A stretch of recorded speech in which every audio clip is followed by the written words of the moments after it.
Mi nombre es Eduardo Ramírez y tengo 47 años. Durante 8 años de mi vida, trabajé como profesor de arqueología en el sitio arqueológico de Monte Albán, en Oaxaca. 8 años que creí que dedicaba a la educación y preservación de nuestra herencia zapoteca, pero lo que realmente sucedía en esos túmulos milenarios era algo que jamás imaginé.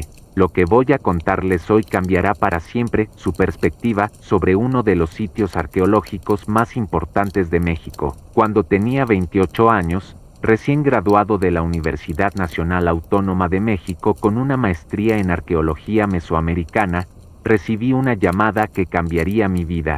El doctor Alejandro Vázquez, director del Instituto Nacional de Antropología e Historia de Oaxaca, me ofreció un puesto como profesor investigador en Monte Albán. Era la oportunidad de mis sueños. Mis padres, ambos profesores jubilados, estaban orgullosos. Mi padre, especialmente, había soñado siempre con que uno de sus hijos se dedicara a preservar nuestra cultura ancestral.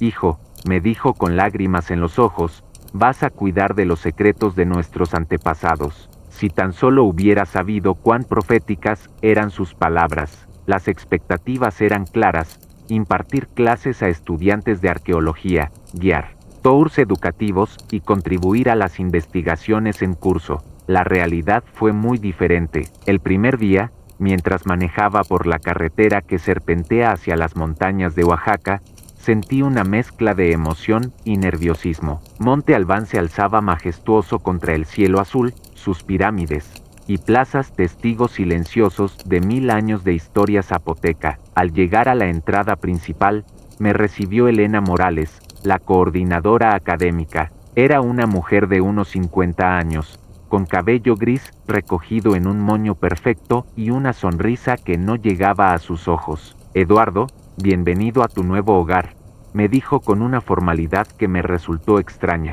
Aquí tendrás todo lo que necesitas. Pero recuerda, Monte Albán tiene sus propias reglas. Me asignaron una pequeña oficina en el edificio administrativo, con vista directa a la gran plaza. Desde mi ventana podía ver las estructuras principales, el juego de pelota, el sistema 4, y al fondo, los túmulos más antiguos. Esas formaciones rocosas que parecían simples montículos naturales, pero que yo sabía contenían secretos milenarios. Las primeras semanas fueron aparentemente normales. Daba clases a grupos de estudiantes de arqueología, explicaba la historia zapoteca a turistas fascinados, y participaba en las reuniones semanales del equipo académico, pero había algo en el ambiente que me inquietaba, una tensión constante, como si todos camináramos sobre terreno sagrado que no debíamos profanar. El primer signo de que algo no estaba bien llegó durante mi segunda semana. Mientras preparaba una clase sobre la cosmogonía zapoteca, decidí consultar algunos mapas detallados del sitio. Cuando pedí acceso a los archivos cartográficos completos, Elena me miró con una expresión que me heló la sangre. Eduardo, hay mapas que están reservados para investigadores senior, me dijo con un tono que no admitía réplica. Tu trabajo se enfoca en las áreas públicas. Los túmulos del sector norte están fuera de los límites de tu investigación. Pero yo había visto esos túmulos en fotografías satelitales. Sabía que contenían estructuras que no aparecían en ninguna publicación oficial. Esa noche, en mi pequeño departamento en la ciudad de Oaxaca, no pude dormir. ¿Por qué existían áreas prohibidas para un profesor investigador? ¿Qué había en esos túmulos que requería tanto secreto? Comencé a hacer preguntas discretas a mis colegas, pero las respuestas eran siempre evasivas. Fue Carlos Mendoza, un arqueólogo de campo que llevaba 15 años trabajando en Monte Albán, quien me dio la primera pista real. Durante un almuerzo en la cantina del sitio, me habló en voz baja: Eduardo, si quieres sobrevivir aquí, hay cosas que es mejor no saber. Sus ojos se movían nerviosamente hacia las ventanas, como si temiera ser escuchado. ¿Qué tipo de cosas? Carlos, los túmulos del sector norte no son lo que parecen. Hay actividades que el instituto prefiere mantener en secreto. Su voz era apenas un susurro. Investigaciones que no aparecen en ningún informe oficial. Financiamiento que llega de fuentes que no son precisamente académicas. Me levanté de la mesa con el estómago revuelto. Carlos me agarró del brazo con fuerza. Eduardo, prométeme que no vas a hacer preguntas sobre esto. Prométeme que vas a concentrarte en tu trabajo oficial. La desesperación en su voz me asustó más que sus palabras. Pero la curiosidad es una maldición para un arqueólogo. Comencé a observar patrones extraños.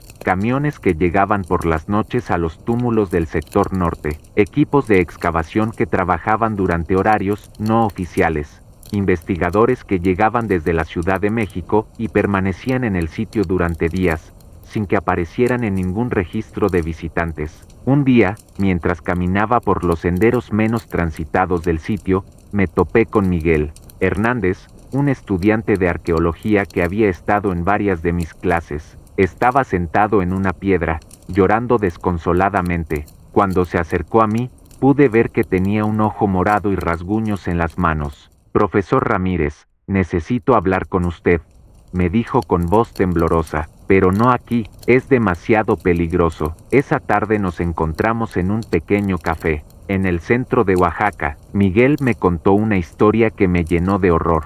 Había sido seleccionado para participar en una excavación especial en los túmulos del sector norte. Lo que encontraron allí no eran tesoros arqueológicos, sino evidencia de saqueos sistemáticos que habían estado ocurriendo durante décadas. Profesor, han estado vendiendo piezas prehispánicas al mercado negro internacional, me susurró Miguel. Tienen túneles excavados debajo de los túmulos oficiales. Hay cámaras completas que han sido vaciadas. Y cuando alguien hace preguntas, se tocó el ojo morado. Esto es lo que pasa. Sentí como si el mundo se tambaleara bajo mis pies. Monte Albán, el sitio arqueológico que había dedicado mi vida a proteger, estaba siendo saqueado desde adentro. Y yo, ingenuamente, había estado dando clases sobre la importancia de preservar nuestro patrimonio cultural mientras criminales organizados lo vendían al mejor postor. Miguel me entregó un papel doblado. Conseguí esto antes de que me descubrieran. Es un fragmento de un mapa que muestra las ubicaciones reales de los túneles. Pero profesor, si decide investigar esto, tenga mucho cuidado. El doctor Vázquez no es quien parece ser. Esa noche, en la privacidad de mi departamento, extendí el papel sobre mi mesa. Era efectivamente un fragmento de mapa, dibujado a mano, que mostraba una red de túneles que conectaban varios túmulos del sector norte. Había símbolos que no reconocí de inmediato, pero que parecían indicar ubicaciones específicas de cámaras y artefactos. Mi formación académica me gritaba que esto era una violación imperdonable de todo lo que representaba la arqueología, pero el miedo comenzaba a paralizar mi razón. Si lo que Miguel decía era cierto, yo estaba trabajando para una organización criminal que operaba bajo el manto de la legitimidad académica. Durante los siguientes días, comencé a observar más cuidadosamente las actividades en Monte Albán. Noté que ciertos túmulos estaban acordonados permanentemente, supuestamente por estudios en curso que nunca producían publicaciones. Había guardias de seguridad que parecían más mercenarios que personal académico, y sus horarios no coincidían con los del sitio oficial. La confirmación de mis peores temores llegó una semana después. Mientras trabajaba tarde en mi oficina, escuché voces que venían de la dirección de los túmulos del sector norte. Era pasada la medianoche, y el sitio debería haber estado completamente vacío. Movido por una mezcla de curiosidad y indignación, decidí investigar. Caminé silenciosamente por los senderos, usando mi conocimiento del terreno para mantenerme oculto. Lo que vi me dejó sin aliento. Había un camión estacionado junto al túmulo más grande, y varios hombres movían cajas hacia el vehículo. Pude ver claramente que las cajas contenían cerámicas, figurillas y otros artefactos prehispánicos. El doctor Vázquez estaba allí, supervisando personalmente la operación. Lo sexta, examinar una urna funeraria zapoteca que debería haber estado en un museo, no en las manos de traficantes. Cuando le entregó la pieza a un hombre que claramente no era arqueólogo, sentí náuseas. En ese momento, una rama se quebró bajo mi pie. El sonido, aunque pequeño, fue suficiente para alertar a los guardias. Dos hombres comenzaron a caminar en mi dirección con linternas. Corrí como nunca antes en mi vida, utilizando mi conocimiento del terreno para llegar a mi oficina sin ser visto, pero ya era demasiado tarde. Al día siguiente, Elena Morales me llamó a su oficina. Su sonrisa fría había sido reemplazada por una expresión de amenaza pura. Eduardo, parece que anoche hubo una pequeña irregularidad en el sitio. Alguien fue visto en áreas restringidas. No sé de qué hablas, Elena, mentí, tratando de mantener la calma. Por supuesto que no sabes, respondió con sarcasmo, pero permíteme ser clara, tu contrato aquí es temporal, y los profesores que hacen demasiadas preguntas tienden a encontrar que sus contratos no se renuevan, o peor aún, que tienen accidentes lamentables. La amenaza era explícita. Esa noche, mientras trataba de procesar todo lo que había visto, recibí una llamada de Carlos Mendoza. Su voz estaba llena de pánico. Eduardo, tienes que salir de Monte Albán. Ahora, han descubierto que Miguel te habló. Él ha desaparecido. Sentí como si hubiera recibido un puñetazo en el estómago. ¿Desaparecido? ¿Qué quieres decir con desaparecido?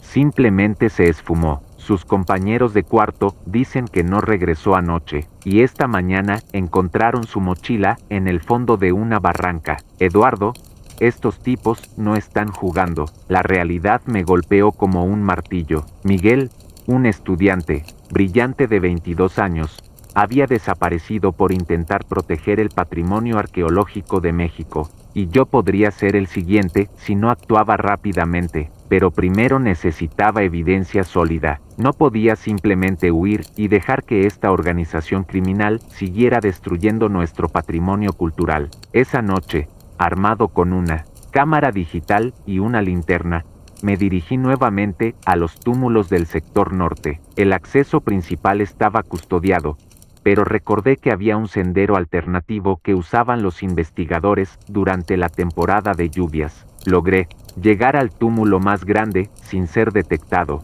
Lo que encontré allí confirmó mis peores temores. Había una entrada oculta, camuflada con vegetación artificial, que conducía a un túnel excavado profesionalmente. El túnel descendía hacia el interior del túmulo, iluminado por cables eléctricos que claramente no eran parte de la infraestructura oficial del sitio. Mientras descendía por el túnel, documentando todo con mi cámara, llegué a una cámara subterránea que me dejó sin palabras. Era una bodega completa llena de artefactos prehispánicos, cerámicas, joyas, esculturas, códices. Había suficientes piezas para llenar un museo entero. En una mesa improvisada, encontré documentos que revelaban la verdadera magnitud de la operación, facturas de venta a coleccionistas privados en Estados Unidos y Europa, listas de inventario que mostraban que llevaban décadas saqueando no solo Monte Albán, sino otros sitios arqueológicos de Oaxaca,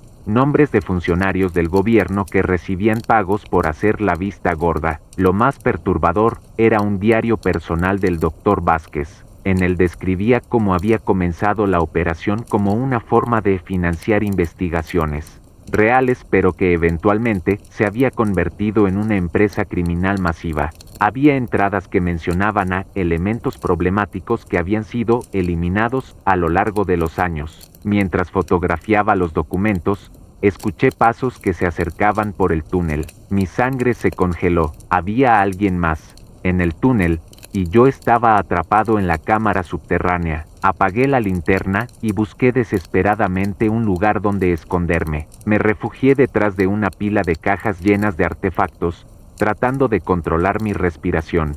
2 hombres entraron a la cámara, y uno de ellos era el Dr. Vázquez. Habían venido por más piezas para una entrega urgente. El comprador de Londres está impaciente, decía Vázquez. Necesita la colección completa antes del fin de semana, y asegúrate de que no quede ninguna evidencia en los registros oficiales. Permanecí inmóvil durante lo que me pareció una eternidad, hasta que finalmente se marcharon. Cuando el túnel volvió a estar silencioso, salí de mi escondite y me dirigí rápidamente hacia la superficie, pero al llegar cerca de la salida, me di cuenta de que había guardias apostados en la entrada. Estaba atrapado. Había evidencia suficiente para exponer toda la operación, pero no tenía forma de salir del túnel sin ser detectado. Fue entonces cuando recordé que Miguel había mencionado que los túneles estaban conectados. Usando el fragmento de mapa que me había dado, intenté encontrar una ruta alternativa. Después de caminar durante lo que parecieron horas por túneles estrechos y oscuros, finalmente encontré otra salida que daba a un túmulo más pequeño en el extremo del sitio. Emergí al aire libre justo cuando comenzaba a amanecer, exhausto pero con la evidencia que necesitaba. Pero mi alivio duró poco. Cuando llegué a mi oficina, encontré a Elena Morales, esperándome con 2 guardias de seguridad. Eduardo, creo que tenemos que hablar, me dijo con una sonrisa que me dio escalofríos. He estado trabajando toda la noche en un proyecto de investigación, mentí, tratando de mantener la calma. Por supuesto que sí, respondió, pero parece que tu proyecto de investigación te llevó a lugares donde no deberías estar. Vamos a necesitar que nos entregues cualquier material que hayas recolectado durante tu investigación nocturna. Los guardias se acercaron amenazadoramente. Sabía que si les entregaba las fotografías y documentos, no solo perdería la evidencia, sino que probablemente correría la misma suerte que Miguel. Tenía que actuar rápidamente. Elena, no sé de qué hablas, dije mientras discretamente movía mi mano hacia el bolsillo donde tenía la cámara digital. Pero si van a acusarme de algo, creo que debería contactar a mi abogado. Eduardo, respondió con una risa fría, aquí no hay abogados, solo hay personas que comprenden las reglas del juego y personas que desaparecen. En ese momento, uno de los guardias se movió hacia mí, usando la única ventaja que tenía, mi conocimiento del terreno. Logré esquivarlo y correr hacia la ventana de mi oficina.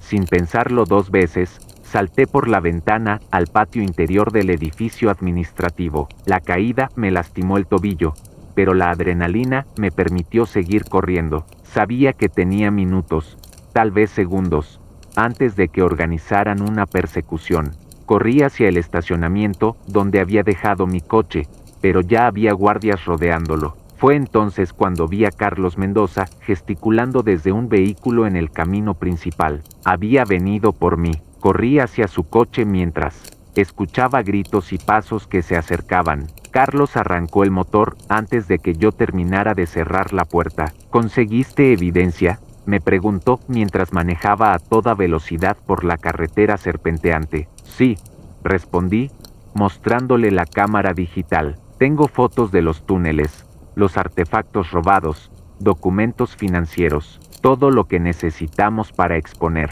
esta operación. Gracias a Dios, murmuró Carlos. Pero Eduardo, esto no ha terminado. Estos tipos tienen conexiones en todos los niveles del gobierno. Tenemos que ser muy cuidadosos sobre cómo manejamos esta información. Llegamos a la ciudad de Oaxaca y fuimos directamente a la oficina del periódico local. Pero cuando le mostramos la evidencia al editor, su reacción no fue la que esperábamos. Después de ver las fotografías, se puso pálido y nos pidió que nos fuéramos inmediatamente. No puedo publicar esto, nos dijo con voz temblorosa. El doctor Vázquez tiene demasiadas conexiones. Si publico esta historia, cerrarán mi periódico y probablemente nos maten a todos. Era claro que la corrupción se extendía más allá de Monte Albán. Necesitábamos llegar a autoridades federales, personas que estuvieran fuera del alcance de la red criminal de Vázquez. Carlos sugirió que contactáramos a un periodista de investigación de la Ciudad de México que conocía,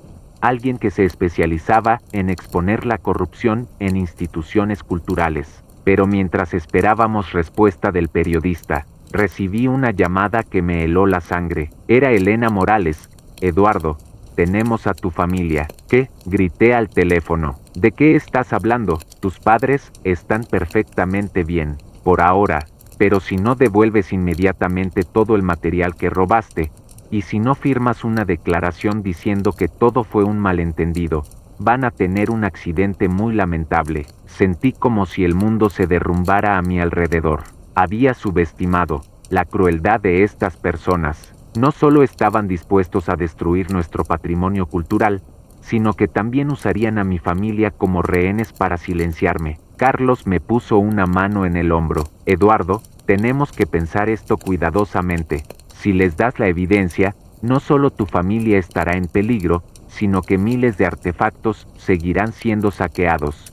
Pero si no lo haces, no terminó la frase, pero ambos sabíamos lo que estaba implícito. Tenía que encontrar una forma de salvar a mi familia y exponer la verdad al mismo tiempo. Fue entonces cuando recordé algo que había visto en el diario del Dr. Vázquez. Había mencionado una entrega importante que tendría lugar esa misma noche en el puerto de Salina Cruz. Si pudiéramos interceptar esa entrega y alertar a las autoridades federales, tal vez podríamos exponer toda la operación.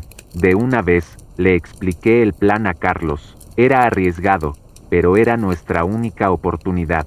Mientras él contactaba a sus conexiones en la prensa nacional, yo llamaría a la oficina del fiscal general para reportar la operación de tráfico de artefactos. La respuesta de las autoridades federales fue inmediata. Una unidad especial de la Policía Federal se dirigió a Salina Cruz, mientras otra unidad se dirigía a Monte Albán. Pero yo sabía que tenía que regresar para asegurarme de que mi familia estuviera bien. Esa noche, mientras la operación policial se desarrollaba, regresé a Monte Albán acompañado por agentes federales. Lo que encontramos allí superó nuestras expectativas. No solo había evidencia del saqueo de artefactos, sino también de una red de tráfico que se extendía a varios países. Encontramos a mis padres en una oficina del edificio administrativo, asustados pero ilesos. Elena Morales y el Dr. Vázquez fueron arrestados junto con una docena de cómplices. En los túneles subterráneos, los agentes encontraron miles de artefactos prehispánicos que estaban siendo preparados para la venta, pero la verdadera tragedia se reveló cuando los investigadores exploraron completamente los túneles. Encontraron evidencia de que la operación había estado activa durante más de 20 años. Generaciones de artefactos únicos habían sido vendidos a coleccionistas privados en todo el mundo. Parte de la herencia cultural de México había sido perdida para siempre. Durante las siguientes semanas, los medios de comunicación nacionales e internacionales cubrieron extensamente la historia. La red criminal había estado operando no solo en Monte Albán, sino en docenas de sitios arqueológicos en todo México. Los arrestos se extendieron a funcionarios gubernamentales, académicos corruptos y intermediarios internacionales. Miguel Hernández fue encontrado vivo, pero gravemente golpeado, en una casa de seguridad en las afueras de Oaxaca. Su testimonio fue crucial para completar el caso contra la organización criminal. Otros estudiantes y trabajadores que habían sido amenazados por años finalmente se sintieron seguros para hablar. El proceso de recuperación fue largo y doloroso. Muchos de los artefactos que habían sido vendidos nunca regresaron a México, pero la exposición del caso llevó a reformas importantes en la forma en que se protegen los sitios arqueológicos nacionales. Se implementaron nuevos sistemas de seguridad y supervisión para prevenir futuras operaciones de saqueo. Para mí, el proceso de sanación fue igualmente complejo. Había pasado 8 años de mi vida trabajando en un lugar que creía que protegía nuestra herencia cultural, sin saber que en realidad estaba sirviendo como fachada para su destrucción. La culpa y la traición que sentí tardaron años en sanar. Pero también descubrí algo poderoso durante este proceso. Había otros profesionales en todo el país que habían experimentado situaciones similares, académicos que habían sido silenciados, investigadores que habían sido amenazados, estudiantes que habían desaparecido por hacer las preguntas correctas. Decidí que no podía permanecer en silencio. Después del juicio, que resultó en sentencias de prisión para todos los involucrados, comencé a hablar públicamente sobre mi experiencia. Viajé a universidades, conferencias académicas y foros públicos para contar la historia de lo que había pasado en Monte Albán. Mi testimonio ayudó a otros a encontrar el valor para hablar sobre sus propias experiencias. Descubrimos que el problema era mucho más extenso de lo que habíamos imaginado. El saqueo de sitios arqueológicos era prácticamente una industria, con redes criminales que operaban en todo el país. Fundé una organización sin fines de lucro dedicada a proteger el patrimonio arqueológico de México. Trabajamos con comunidades locales, autoridades gubernamentales y organizaciones internacionales para implementar sistemas de protección más efectivos. También proporcionamos apoyo legal y psicológico a académicos y trabajadores que han sido amenazados por exponer la corrupción. El trabajo no ha sido fácil. Hemos enfrentado amenazas, intimidación y obstáculos burocráticos, pero cada artefacto que hemos ayudado a proteger, cada sitio arqueológico que hemos ayudado a asegurar, cada persona que hemos ayudado a encontrar la valentía para hablar, hace que el esfuerzo valga la pena. Miguel Hernández se convirtió en uno de nuestros colaboradores más valiosos. Después de completar su recuperación física y emocional, decidió especializarse en sistemas de seguridad para sitios arqueológicos. Su experiencia de primera mano con las tácticas de los saqueadores lo convirtió en un experto único en prevención. Carlos Mendoza también se unió a nuestra causa. Su conocimiento detallado del funcionamiento interno de las instituciones arqueológicas ha sido invaluable para identificar señales de alerta temprana de posibles operaciones de saqueo. Hoy, 5 años después de que se expusiera la red criminal de Monte Albán, continuamos nuestro trabajo. Hemos ayudado a proteger más de 50 sitios arqueológicos en todo México. Hemos proporcionado entrenamiento en seguridad a cientos de arqueólogos y trabajadores de sitios, y hemos ayudado a recuperar miles de artefactos que habían sido robados. Pero quizás lo más importante es que hemos ayudado a cambiar la conversación sobre la protección del patrimonio cultural. Ya no es suficiente simplemente excavar y catalogar artefactos. Debemos ser guardianes activos de nuestra herencia, dispuestos a enfrentar las fuerzas que buscan destruirla por ganancia personal. La historia de Monte Albán no es única. En todo el mundo, criminales organizados están saqueando sitios arqueológicos, robando la herencia cultural de la humanidad. Pero también hay personas valientes que están dispuestas a arriesgar sus vidas para proteger estos tesoros irreemplazables. Cada vez que hablo sobre mi experiencia, alguien en la audiencia se acerca después para compartir su propia historia. Un guardián de sitio que ha visto actividad sospechosa, un estudiante que ha sido amenazado por hacer preguntas, un funcionario gubernamental que ha sido presionado para ignorar evidencia de saqueo. Mi mensaje para todas estas personas es simple: no están solos. Hay una red creciente de individuos y organizaciones que están comprometidos con la protección de nuestro patrimonio cultural, y aunque el camino puede ser peligroso, es un camino que vale la pena recorrer, porque al final, lo que está en juego no son solo objetos antiguos o sitios arqueológicos. Es nuestra identidad como pueblo, nuestra conexión con nuestros antepasados, nuestra responsabilidad con las generaciones futuras. Los artefactos que protegemos hoy serán los que nuestros hijos y nietos estudiarán para entender de dónde vienen. La red criminal de Monte Albán fue desmantelada, pero la lucha para proteger nuestro patrimonio cultural continúa. Cada día, en sitios arqueológicos de todo México, hay personas que trabajan silenciosamente para preservar nuestra herencia, y cada día, hay criminales que intentan robar esa herencia para su propio beneficio. La diferencia entre la victoria y la derrota en esta lucha depende de si tenemos el valor de hablar cuando vemos algo malo. Depende de si estamos dispuestos a arriesgar nuestra comodidad personal para proteger algo más grande que nosotros mismos. Mi experiencia en Monte Albán me enseñó que el silencio es cómplice, que la inacción es colaboración, que cuando vemos la destrucción de nuestra herencia cultural y no hacemos nada para detenerla, nos convertimos en parte del problema. Pero también me enseñó que la verdad tiene poder, que la justicia, aunque lenta, es posible, que las personas ordinarias pueden hacer cosas extraordinarias cuando se unen por una causa común. Hoy, Monte Albán está protegido por un nuevo sistema de seguridad. Los túneles criminales han sido sellados. Los artefactos recuperados están siendo catalogados y estudiados por académicos legítimos, y los visitantes pueden caminar por las plazas y pirámides sabiendo que están experimentando auténtica historia zapoteca, no una fachada para el crimen organizado. Pero la verdadera victoria no está en lo que logramos destruir, sino en lo que ayudamos a construir. Una nueva generación de arqueólogos y protectores del patrimonio que entienden que su trabajo va más allá de la investigación académica, que entienden que son guardianes de la memoria colectiva de la humanidad, y Esa es la lección más importante que quiero compartir con ustedes hoy, que cada uno de nosotros, independientemente de nuestra profesión o posición en la vida, tiene la responsabilidad de proteger lo que es sagrado, ya sea un sitio arqueológico, una tradición cultural, o simplemente la verdad. Todos tenemos algo que vale la pena defender.